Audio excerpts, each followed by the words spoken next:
Friends welcome to my YouTube channel. Friends DDA अपने residential plot से related एक scheme लेकर आया है जिसमें कि डीडीए ने दिल्ली के अलग अलग लोकेशन पे अलग अलग साइज़ के और अलग अलग कॉस्ट के रेजिडेंशियल प्लॉट्स रखे हैं। फ्रेंड्स इन प्लॉट्स का अलॉटमेंट डीडीए ऑक्शन के थ्रू करेगा। इससे रिलेटेड डीडीए ने अपना ब्रोशर रिलीज कर दिया है। आइए फ्रेंड्स देखते हैं डीडीए का ब्रोशर, समझते हैं कि डीडीए ने इसमें टर्म्स एंड कंडीशन को क्या रखा है, कौन से लोकेशन के प्लॉट्स रखे हैं, किस साइज़ के प्लॉट्स रखे हैं, प्लॉट नंबर क्या है और प्लॉट की जो बेसिक कॉस्ट है वो डीडीए ने क्या रखी है।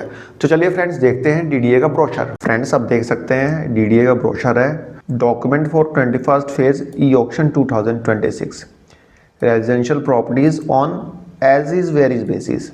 मतलब कि डीडीए यहाँ पे रेजिडेंशियल प्रॉपर्टीज लेकर आया है, जैसी है वैसी दे दी जाएगी, मतलब जिस भी कंडीशन में है उसी तरह आपको दे दी जाएगी ऑक्शन के थ्रू। देखते हैं डॉक्यूमेंट्स को आगे।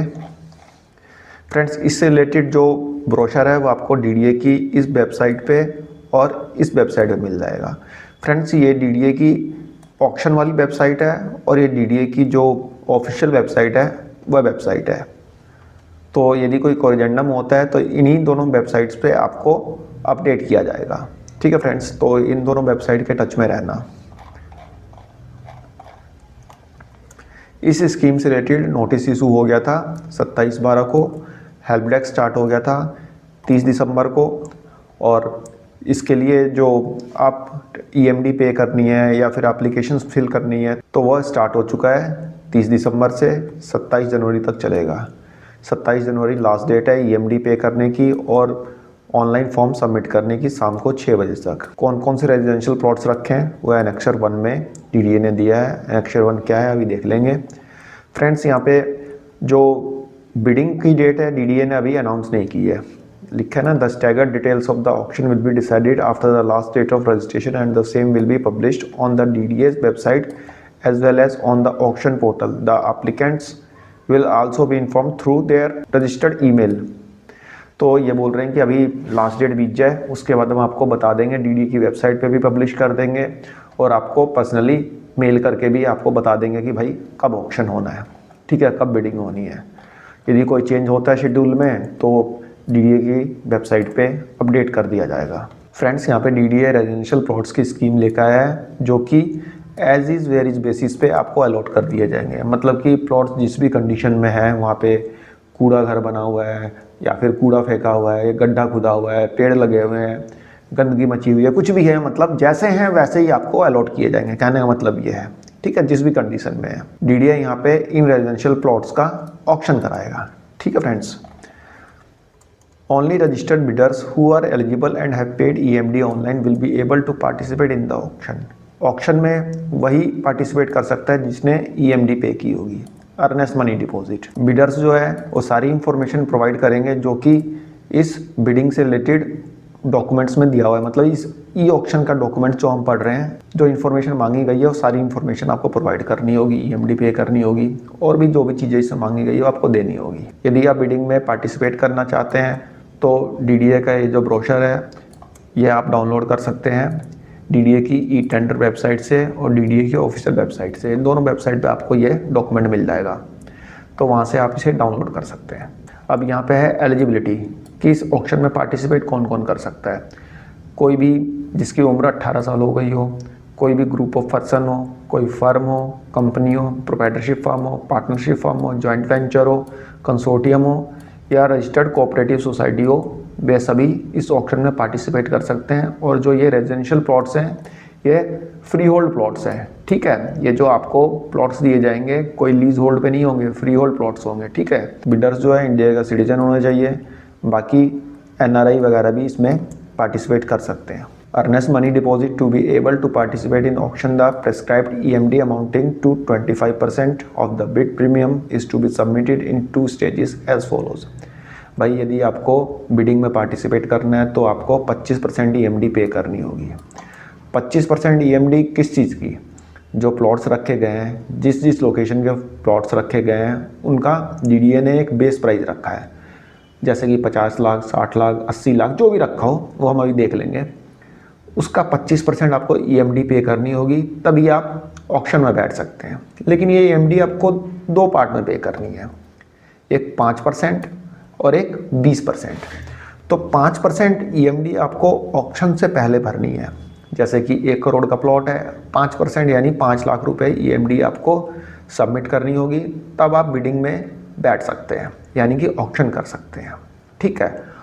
और 1 करोड़ का मान लीजिए प्लॉट है, आपने 5 लाख रुपए पे करके बिडिंग में बैठे आप, और आप H1 बिडर बनते हैं। सपोज डेट 1 करोड़ का प्लॉट आपका जाता है 1 करोड़ 20 लाख का, और आप H1 बिडर होते हैं, मतलब कि हाईएस्ट वन बिडर बनते हैं, सबसे ज़्यादा बोली आप लगाते हैं। तो DDA आपको बोल देगा कि हाँ भाई आप H1 बिडर हैं, आपको यह प्लॉट दिया जाता है। लेकिन उसके बाद DDA आपको एक लेटर ऑफ इंटेंट इशू करेगा। ठीक है, कि हाँ भाई आप H1 बिडर हो गए, तो आपको LOI इशू किया जा रहा है। और LOI इशू करने के बाद आपका नंबर आता है फेज़ 2 की EMD पे करने का, यानी कि 5% तो आपने पहले कर दिया, और मैंने आपको बताया था कि 25% पे करनी है, तो बाकी का 20% अब करना है ना। ठीक है। जैसे कि मैंने आपको बताया कि प्लॉट 1 करोड़ का है, 5 लाख रुपए आपने EMD पे की, बाकी जो आपने ऑक्शन किया हुआ है किया 1 करोड़ 20 लाख का था। 1 करोड़ 20 लाख का 25% आप निकाल लो। ठीक है, 25% निकाल लो, उसमें से 5% आप लेस कर दो, जितना अमाउंट बचा वह पेमेंट आपको करनी होगी सेकंड स्टेज की EMD में। समझ गए आप? 1 करोड़ 20 लाख या 1 करोड़ 30 लाख जितने का भी प्लॉट गया है, 1 करोड़ 50 लाख का गया है, 25% निकाल दो, उसमें से जो 5% आपने पे कर रखी है, यानी कि 5 लाख रुपए वह लेस कर दो, उतना अमाउंट आपको सेकंड स्टेज की EMD में पे करना होगा। तो EMD आपको 2 स्टेज में देनी होगी, फर्स्ट स्टेज और सेकंड स्टेज। ठीक है फ्रेंड्स, यदि EMD जैसे सेकंड स्टेज की EMD पे करने में आप देरी करते हैं तो आपको पेनल्टी लगेगी, ये DDA ने बताया, पढ़ लेना आप। ठीक है, तो टाइम पे आपको करना है EMD पे। ये लिखा है ना, जो H1 बिडर होगा उसी को सेकंड स्टेज की EMD पे करनी होगी। और जो H1 बिडर नहीं होता, मान लीजिए आपने 5 लाख रुपए दे के ऑक्शन में बैठ गए, और भाई ऑक्शन बहुत हाई जा रहा है, तो आपने मतलब बिडिंग नहीं की, तो आप H1 बिडर नहीं हुए, तो आपकी जो 5 लाख रुपए की EMD डिपॉजिट की हुई है वो आपको रिफंड कर दी जाएगी 15 दिनों के अंदर अंदर। ठीक है, 15 दिनों के अंदर अंदर आपको वापस कर दी जाएगी। लेकिन यदि आप H1 बिडर बन जाते हैं तो आपकी EMD जो है आपके डिमांड लेटर से लेस करके बाकी का अमाउंट आपको पे करना होगा। ठीक है, मतलब कि एडजस्ट हो जाएगी। The intending bidder can register participate in the bidding process once they get themselves registered on the e auction portal. भाई यदि आप बिडिंग के लिए इच्छुक हैं तो सबसे पहले अपने आप को E-ऑक्शन पोर्टल पर रजिस्टर करिए। रजिस्टर करने के बाद 5% EMD पे करिए। EMD आप ऑनलाइन ही पे करेंगे, ऐसा नहीं है कि चेक वेक बना के भेज दें बाई कोरियर बाई पोस्ट, नहीं, ऑनलाइन ही पे करनी होगी। देन उसके बाद जो डॉक्यूमेंट्स मांगे गए हैं वो आपको एप्लीकेशन के साथ अपलोड करने हैं, जैसे कि scan copy of affidavit. Affidavit का फॉर्मेट यहाँ पे दिया हुआ है, अभी देखेंगे हम। लेटर ऑफ एप्लीकेशन ये आपको अपलोड करनी होगी। Then application form, PAN card की कॉपी, ये सब चीज़ें आपको अपलोड करनी होगी। ठीक है, यदि आप एक से ज़्यादा प्लॉट के लिए यहाँ पे ऑक्शन करना चाहते हैं तो आपको 2 बार EMD पे करनी होगी, मतलब कि दोनों प्लॉट्स की अलग अलग EMD पे करनी होगी। ठीक है friends, opening of bids, the staggered details of the auction will be decided after the last date of registration and the same will be published on the DDA website. ये तो बता ही चुका हूँ मैं आपको कि भाई जो ऑक्शन की डेट DDA बाद में फाइनल करेगा, पहले लास्ट डेट बीत जाएगी तब, यानी कि 27 जनवरी के बाद DDA बताएगा कि ऑक्शन किस दिन होना है। ठीक है फ्रेंड्स, बिडिंग करने के बाद जब आप H1 बिडर बन जाएंगे तो DDA आपको LOI इशू करेगा और 7 दिन के अंदर अंदर सेकंड स्टेज की EMD पे करने के लिए बोलेगा, तो आप पे कर देना। उसके बाद जब सेकंड स्टेज की EMD आप पे कर देंगे तो DDA आपको एक डिमांड लेटर इशू करेगा। डिमांड लेटर में आपको 75% अमाउंट पे करना होगा।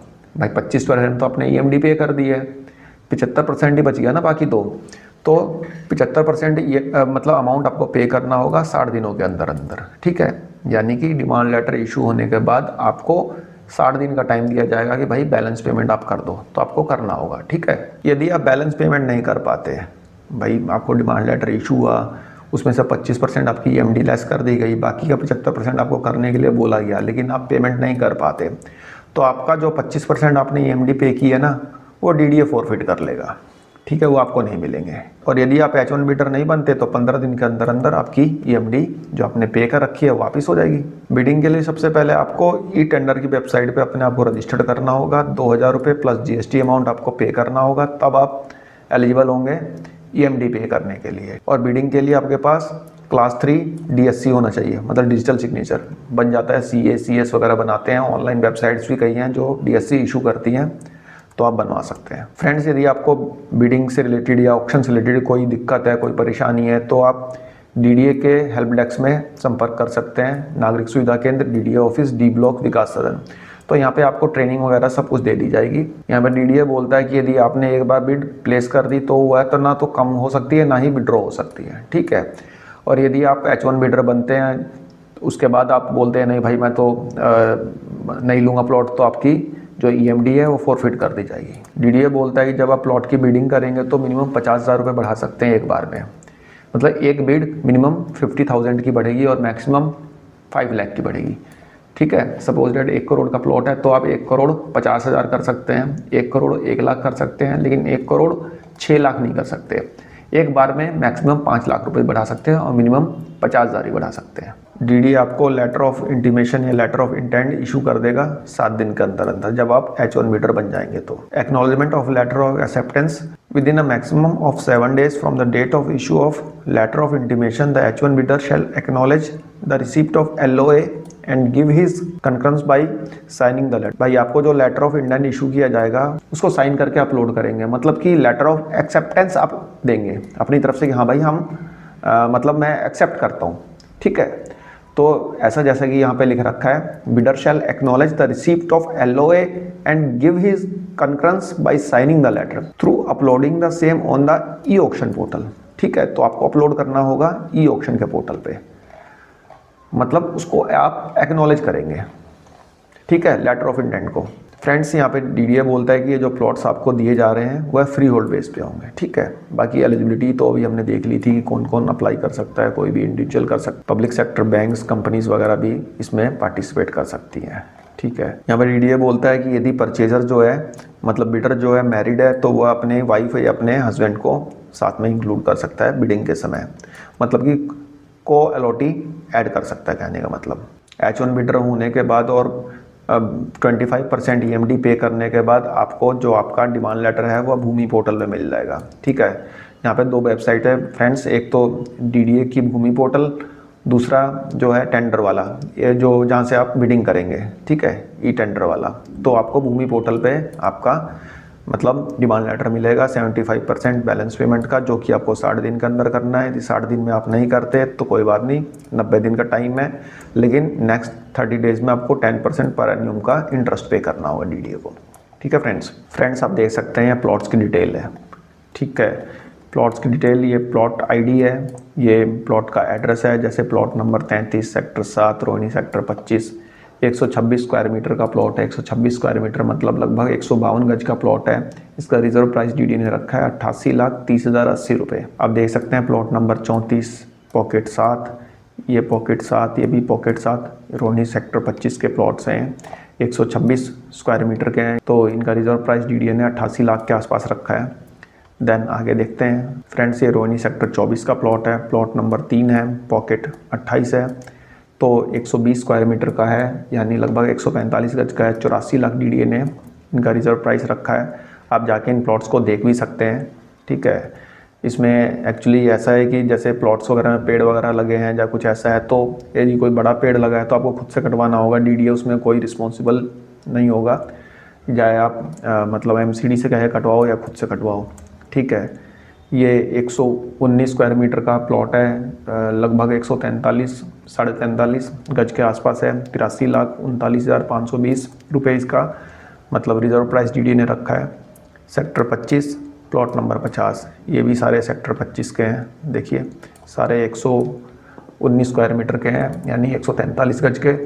83 लाख इनका DDA ने बेस प्राइस रखा है। बागराव जी, ये 129.66 स्क्वायर मीटर यानी लगभग 156 गज का प्लॉट है। 90 लाख इसका DDA ने रिजर्व प्राइस रखा है। बस्ती रहगर, ये 122 का स्क्वायर मीटर का प्लॉट है, 148 गज लगभग। 85,91,000 DDA ने इसका बेस प्राइस रखा है।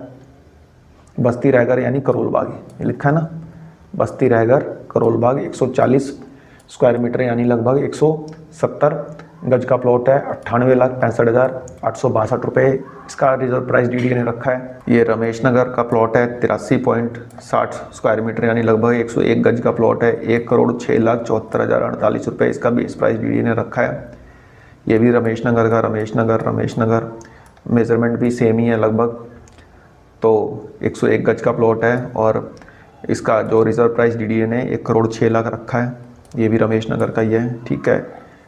ये विनोबापुरी का प्लॉट है, 329 स्क्वायर मीटर का यानी 397 गज का, 4,20,06,720 रुपये इसका रिजर्व प्राइस डीडीए ने रखा है। डिफेंस कॉलोनी का प्लॉट है, 304 स्क्वायर मीटर का, 7,47,16,646 रुपये का इसका रिजर्व प्राइस डीडीए ने रखा है। डिफेंस कॉलोनी साउथ दिल्ली में है।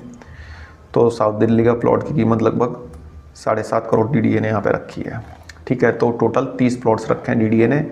इन प्लॉट्स का एड्रेस भी आप साथ साथ देख सकते हैं, ठीक है। और ये जो ब्रोशर है इसका PDF लिंक मैं आपको डिस्क्रिप्शन बॉक्स में दे दूँगा, आप देख लेना। इसके अलावा डीडीए ने यहाँ पे कन्वेंस डीड का परफॉर्मा भी दे रखा है। बाकी जो एफिडेविट्स वगैरह अपलोड करने हैं जब आप फॉर्म भरेंगे तो वो सारी चीज़ें यहाँ पे दे रखी है, ठीक है फ्रेंड्स। ये एफिडेविट है जो कि 10 रुपये के स्टैम्प पेपर पे बनवाना है। ये letter of application and intent है। तो डीडीए ने यहाँ पे 30 प्लॉट्स की स्कीम निकाली है जो कि mainly Rohini, Ramesh Nagar, defence colony और करोल बाग में है, ठीक है फ्रेंड्स।